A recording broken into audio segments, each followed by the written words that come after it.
With Sylphie's gender discovered in the last episode, so comes the question of whether she'll make a move or have it where she and Rudy just share the secret and not much come of it. So to begin the recap, Luke is the first person to address the situation, specifically with Rudy, and Rudy does his best just to make it clear that I'm not going to say nothing, I'm not going to do nothing, especially because, with the way Rudy puts it, he doesn't have family backing like Luke. He doesn't want any type of beef that could lead to something big, so he'd rather feign ignorance than really approach the subject and either make it public knowledge or even discuss it with Luke as if he's well versed on what's happening. Which in a way Luke appreciates, but he also questions because, let's not forget, Rudy's father Paul was a bit of a black sheep in the family, so Rudy being more honorable than his father is definitely something that raises an eyebrow, but Luke lets it go.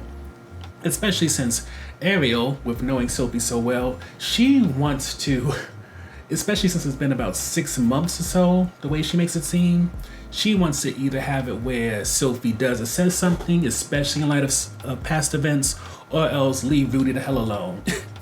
And I don't know if it's because she's kind of annoyed by the subject, if she wants to give Sophie that extra push she needs. It's hard to say.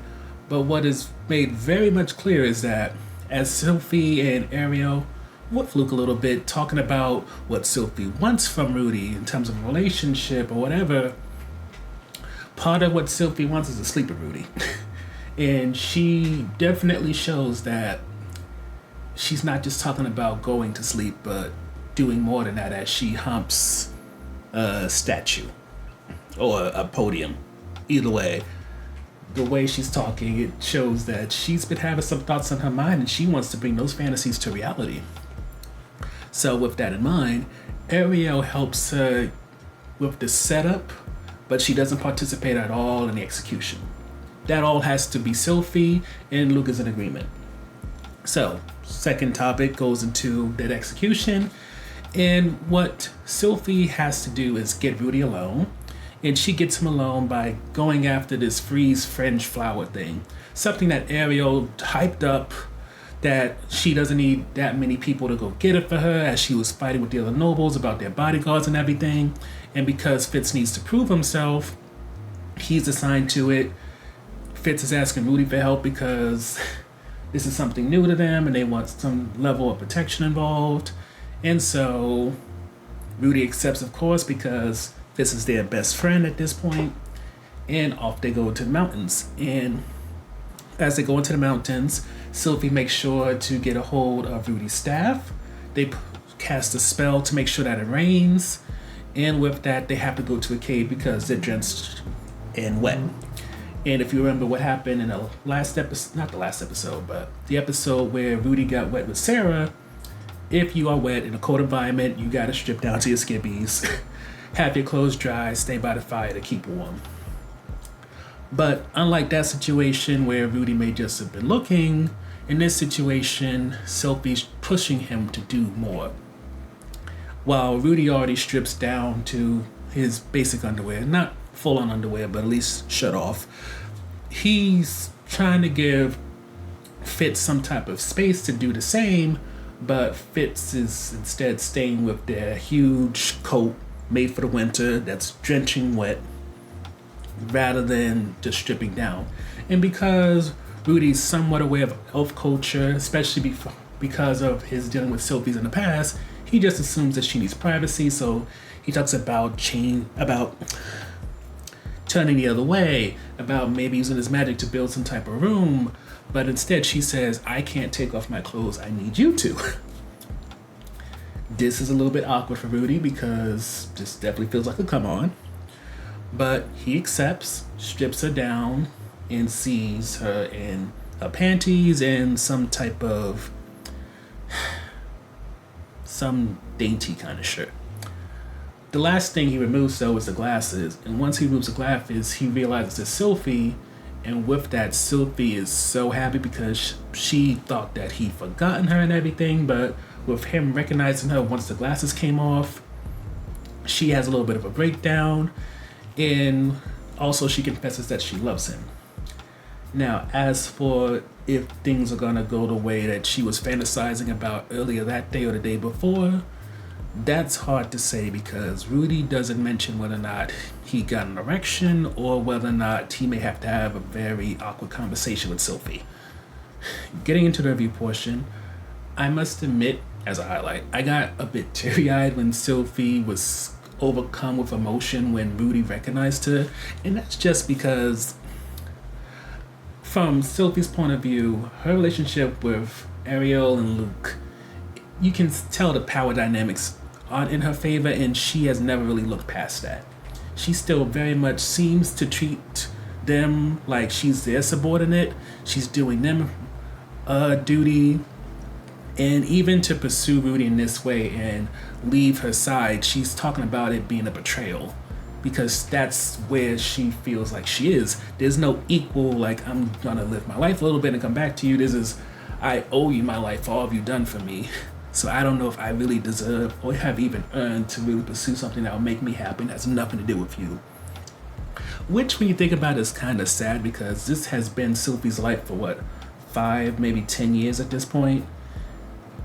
So to actually have someone like Rudy recognize her from the past, to be able to know that he's the same nice, kind, and apparently attractive to her dude that he was when they were children, it's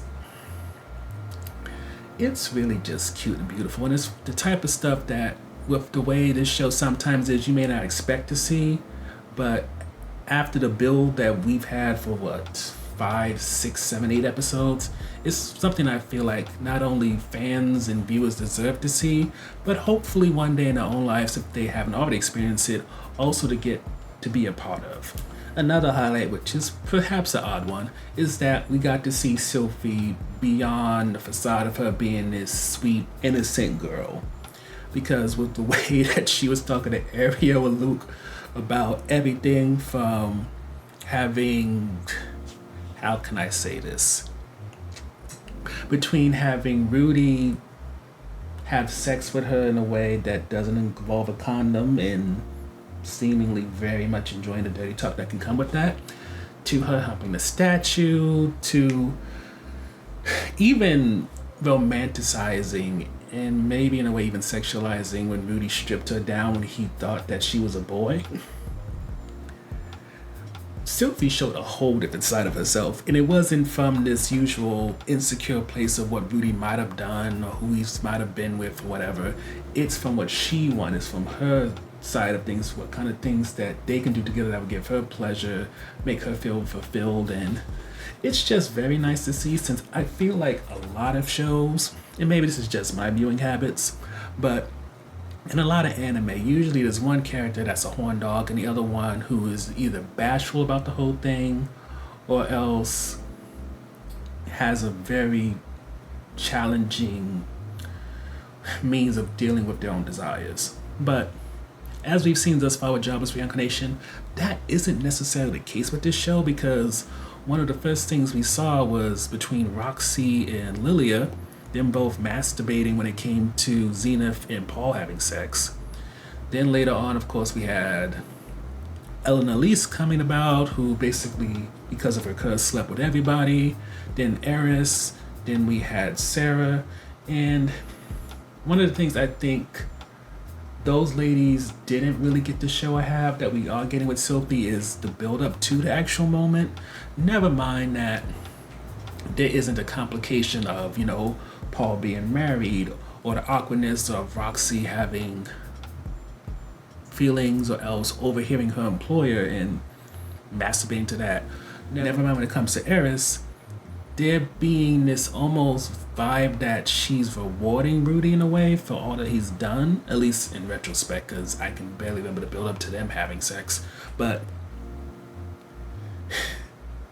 I would just say overall, it feels like there hasn't been the type of build that Sophie has had where it's about the excitement of being with someone you like or love, rather than it being a reward like it was for Eris or even Sarah, or just a moment of lust because you ain't getting any in the case of Roxy and Lilia. overall, I'm excited about what could come next, as Rudy is put in a position where either A, he's going to get the type of happy moment he's been wanting for a while in terms of having sex with somebody who he likes and could potentially have sex with more than once.